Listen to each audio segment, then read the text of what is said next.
Hey everyone, welcome to episode 14 of the Identity Love podcast. I am so glad that you're here with me.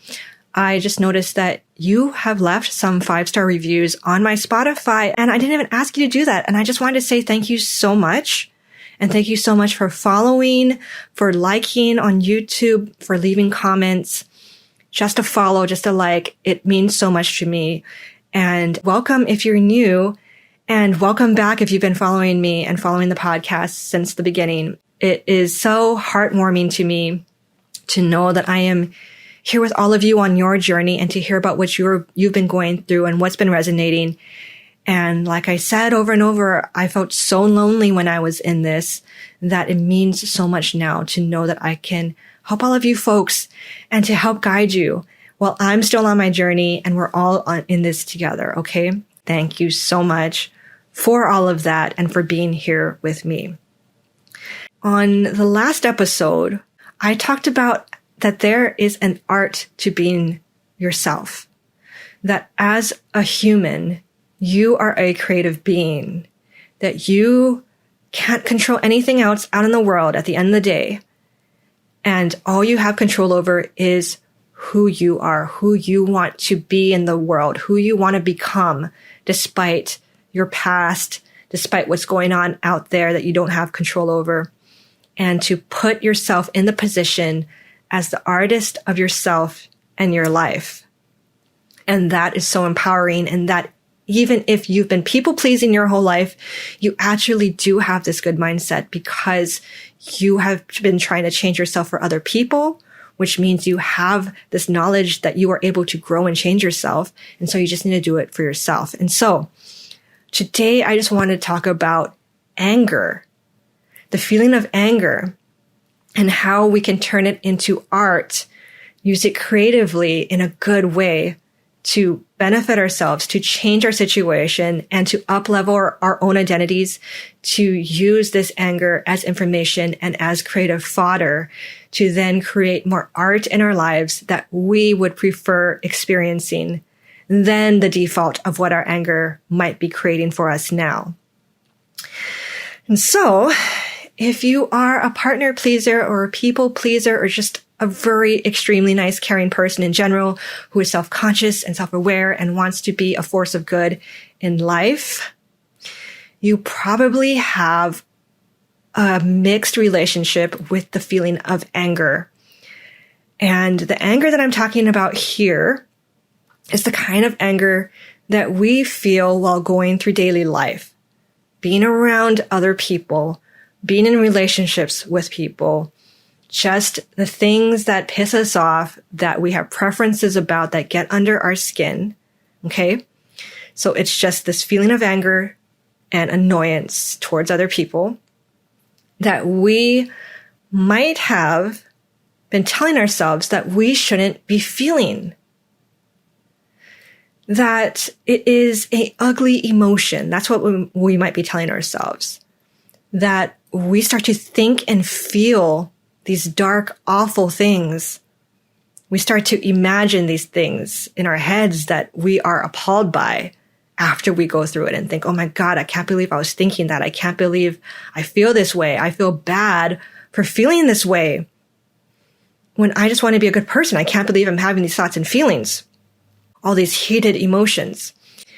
And what usually happens is that we are trying so hard to be a quote unquote good person by tamping down and pushing down these emotions, this anger within us, and trying to be good by being super accommodating and super understanding and super patient towards other people, giving other people passes, being like, you know what, they were having a bad day.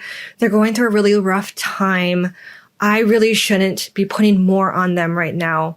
I shouldn't be reacting in this way. I should just really work on myself and work on my feelings and not feel this way. It is bad. And so we push it down. But then what usually happens is that one day we might be extra tired or we're taken off guard, or we just have a lot on our plate already. And something seemingly small happens. And we are no longer able to keep the lid on the boiling pot.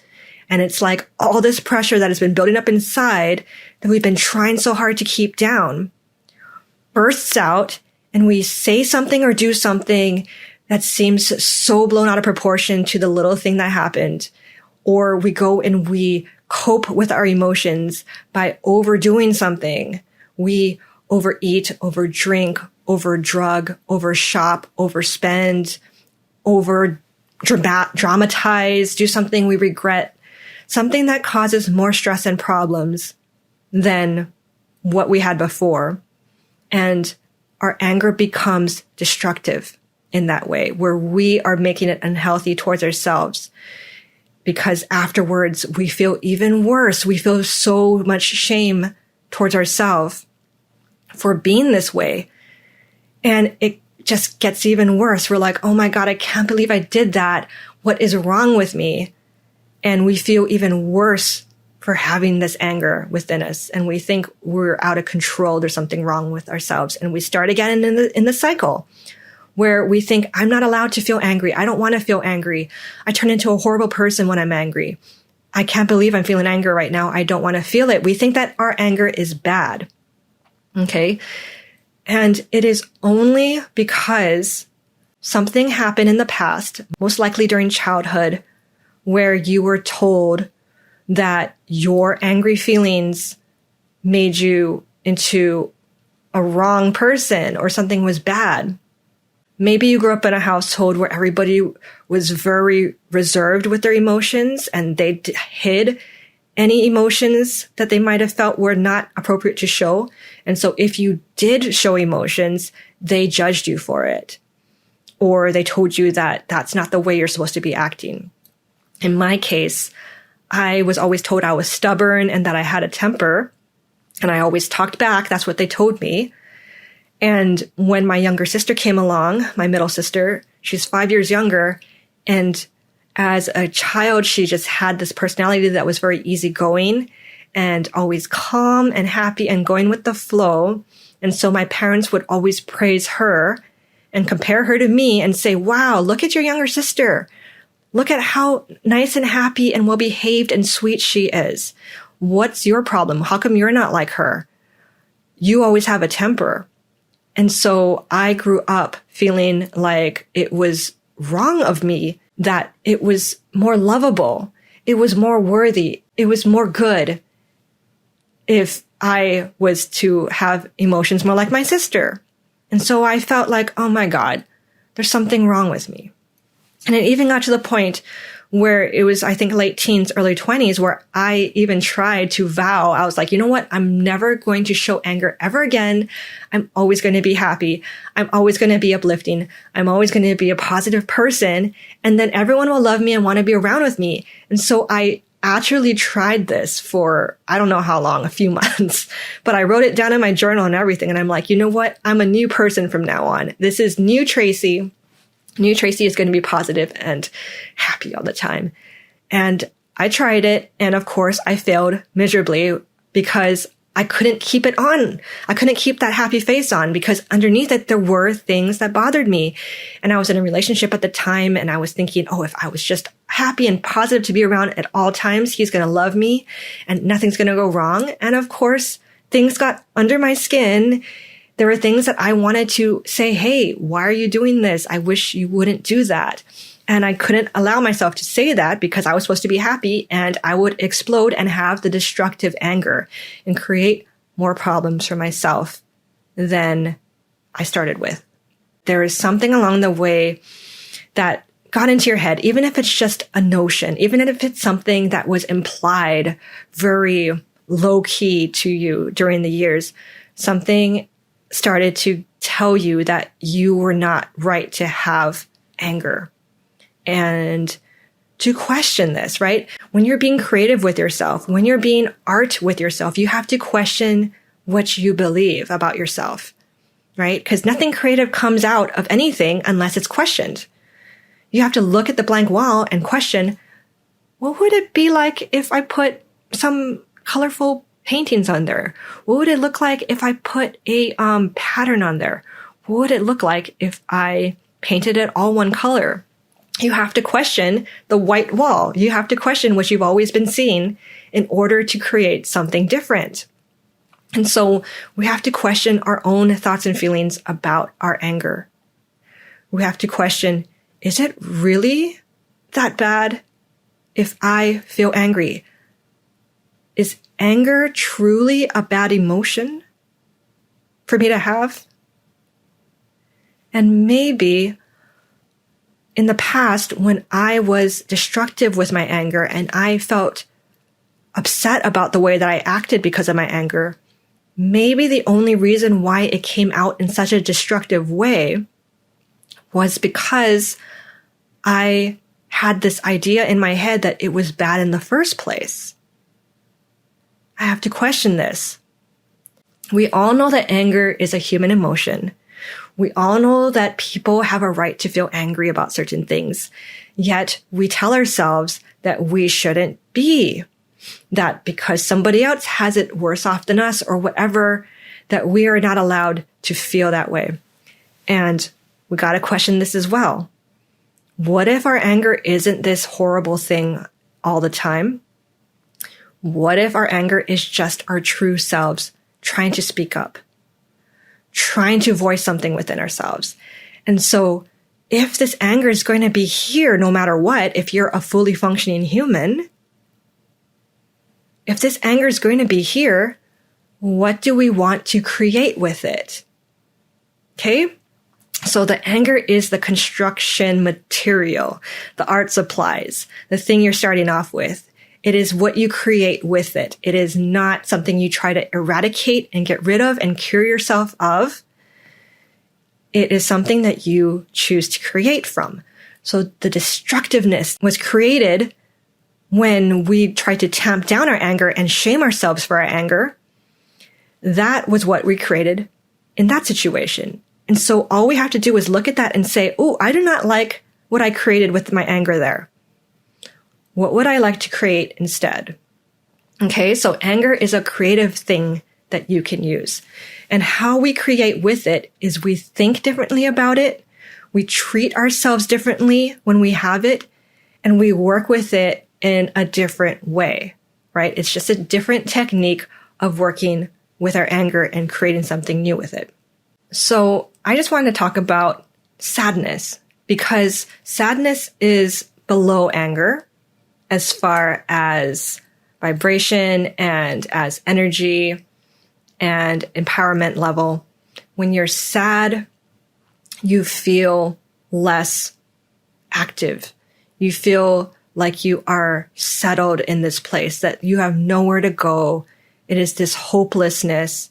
It is this thing where you are just, it is heavy and it doesn't inspire much action. It feels like you are stuck here, and that is where you are.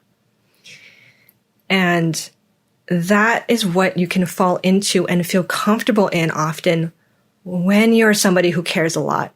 Because it feels like when you're being sad, when you're allowing yourself to feel stuck and hopeless, it feels as though you are somehow sparing other people. It feels as though you are being a good person because you're feeling this sadness, because you're willing to suffer through this in order to let other people be let off the hook or whatever it is, or be what they are. And it feels almost more acceptable than getting angry about it. And I'm not saying that sadness is not appropriate. I am not saying that at all. I am saying that there's many different situations as far as emotions are called for.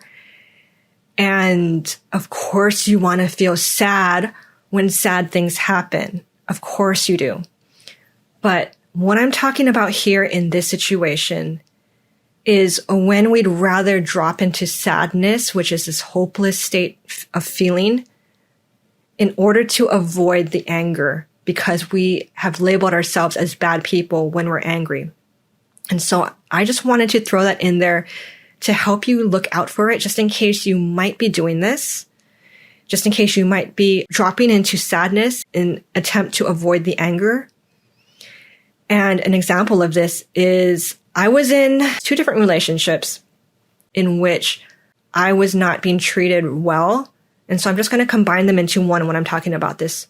But I was not being treated well in this relationship. And whenever I got upset about it, we would get into these big fights where I would be called crazy and that I was overreacting and that I was not perfect either, so I wasn't allowed to be angry. And he would always get upset and leave. And because I was so attached to him, because my identity was so reliant on him, I would just beg for him to come back. I was like, I'm so sorry. I was angry. Please come back to me. Please come back to me. I will change. It is my fault. And it would be destructive because I would just get mad at myself. I would get down on myself. I would come crawling back to this unhealthy relationship and subject myself to it each time because I was telling myself that this anger was bad and that I was wrong for having it. And so I dropped into the sadness instead, where I just felt sad. And I just felt like, oh, I just hope he changes and I'll just endure anything for him. And my sadness means that I'm loving him. And when I miss him so much, when I feel so sad about him, that must mean that I love him so much. But of course, it was more just a sadness that I was stuck without any option. That if I wasn't allowed to listen to my true voice trying to get me to listen to it, that's why the anger comes up. I wasn't listening to my true voice and I wasn't allowed to do that. So of course I felt sad. And it wasn't until things hit rock bottom and I started to just get so fed up that I gave into my anger and I stopped hating myself for being angry and I allowed myself to be angry and I started to just get self-righteous in a way, in a good way, where I was indignant and saying, this is not fair. I deserve better than this. I am getting angry about the way that my life is going, about how much I've given and I haven't gotten back. So notice when I even talk about it, my energy changes. It starts to feel like there's action coming up, like I'm standing up out of the hopelessness and saying, I'm going to do something about this. I'm finally going to freaking do something about this, which is what it felt like. Only when I started to allow myself to be angry and to hold that anger and to see it as my true voice and acknowledge it and respect it and be like, yeah, I'm freaking angry. I'm going to change this. I'm going to do something, create something different with this. I'm not going to just stay in the same place. That is when I started to stand up for myself more. I started to make changes in my life. I remember once we had like a hotel party at a hotel room and there was friends there and he started picking a fight with me at the end of the night. And I, instead of just feeling sad and hopeless about it, I just felt angry and I was like, I'm not putting up with this. And I left. It was like 4 a.m. I called a cab. I went home. He was like, if you leave, I'm never going to talk to you again. I'm like, I'm just going home. And it was that anger that just felt empowering instead of me just moping and being like, oh, why is he like this? Why is he treating me like this? I was like, I'm not going to be treated like this. I'm going to go home.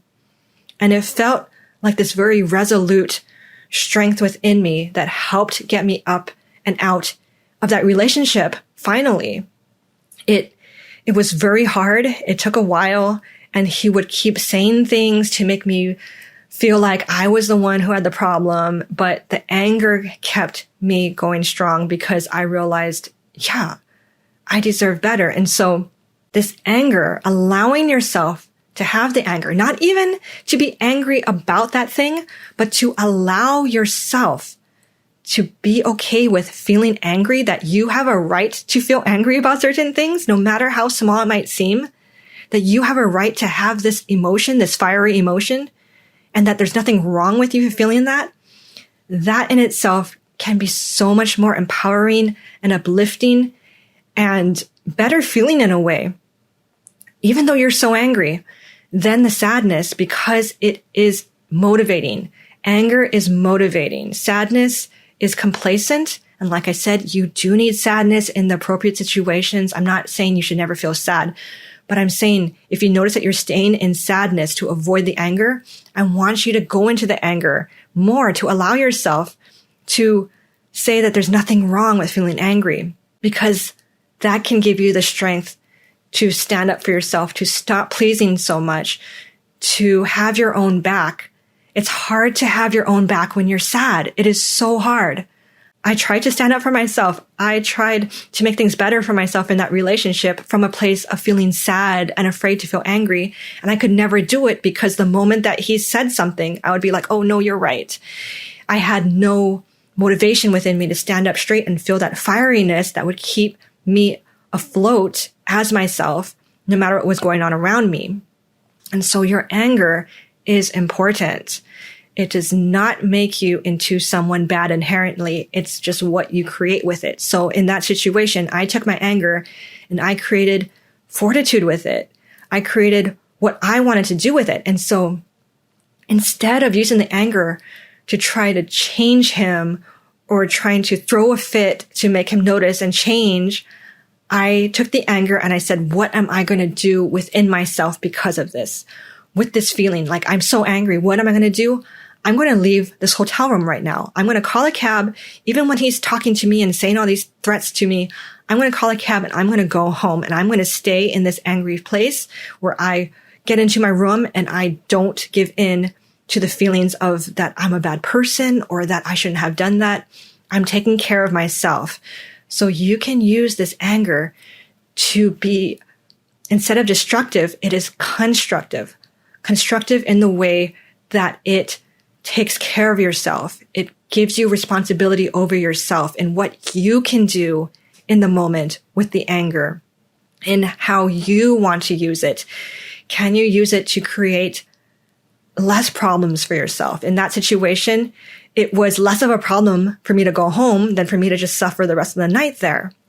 And so it really gave me this empowerment to say, I'm able to use this anger to keep me strong through whatever it is that helps me to react in this situation in a more beneficial way for myself, in a way that is healthier for me, in a way that I would prefer to be in the situation.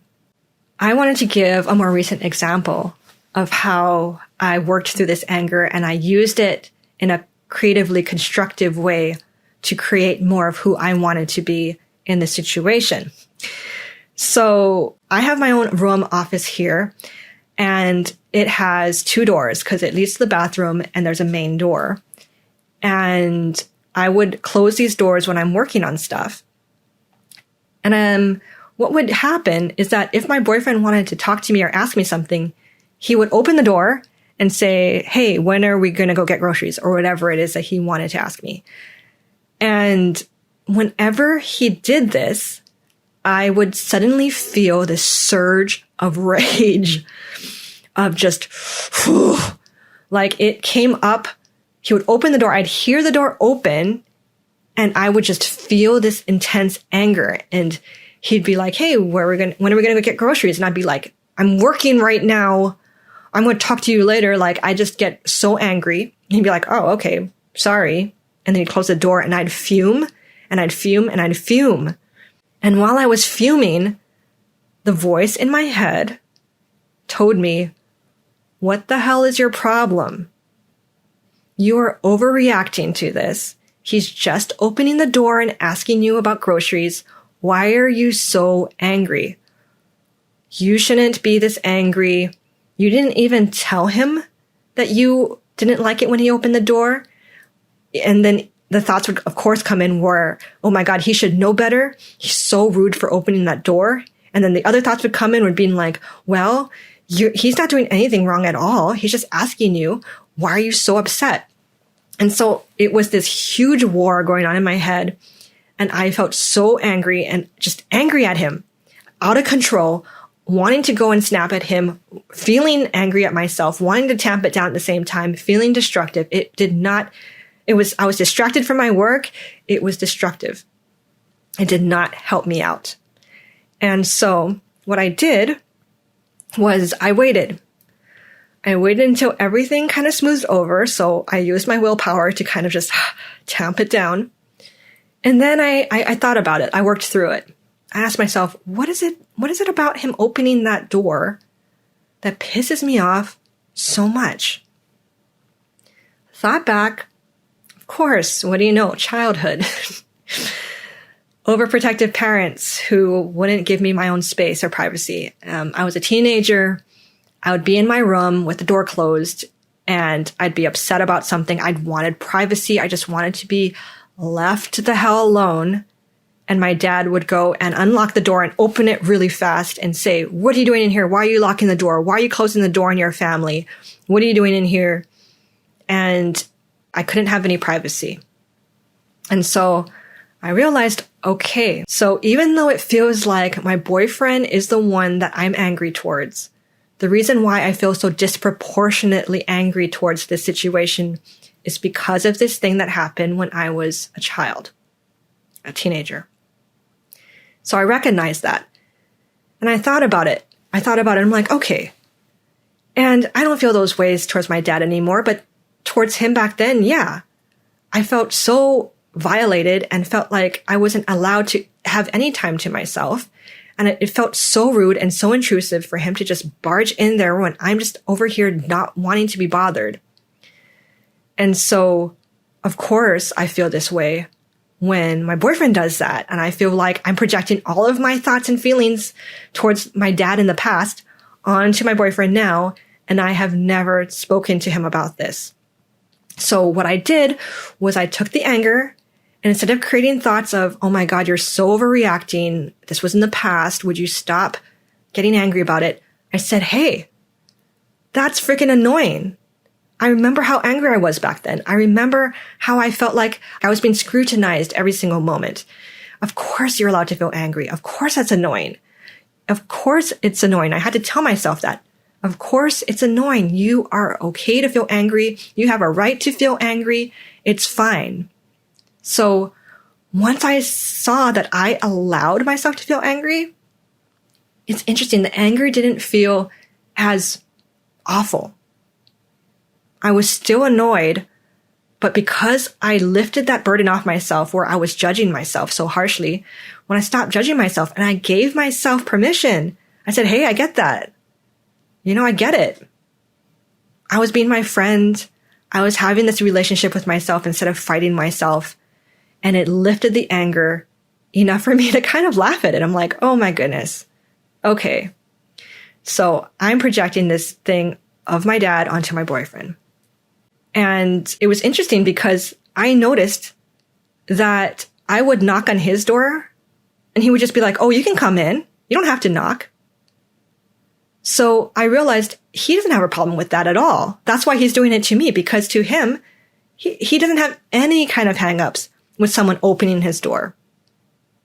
Which is interesting because oftentimes we think that we're all the same, that we should all be thinking the same way at all times, and he should know that he's being rude and he should know that he's annoying me and that I shouldn't have to tell him and I shouldn't have to be this angry. But we're all such different people.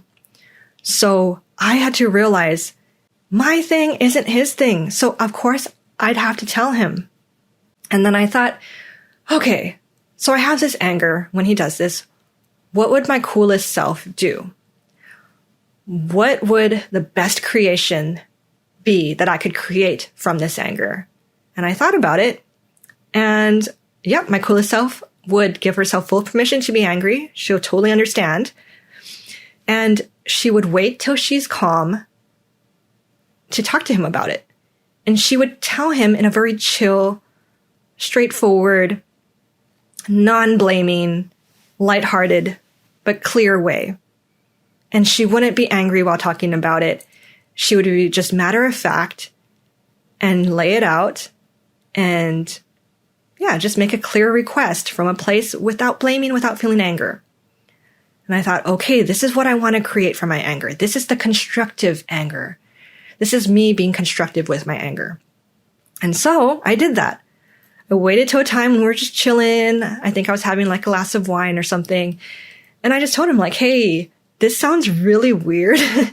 But when I was a teenager, my dad, blah, blah, blah, and it really pissed me off. And so it's not your fault at all. But when you open my door, when I have the doors closed and I'm working and you don't knock, I can't help but feel a surge of rage because it reminds me of that. So I would appreciate it if you just knocked. And he's like, oh, I had no idea. Okay. And so now that I told him from this clean and clear place where I wasn't angry, I had already worked through it, and I wasn't angry at myself for feeling angry, I felt so good. And he's like, okay, no problem. I understand. I don't want to make you mad. I'll do that from now on. And yeah, he has.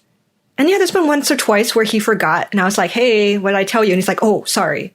Right. But I wasn't incensed because I had already been okay with my own anger.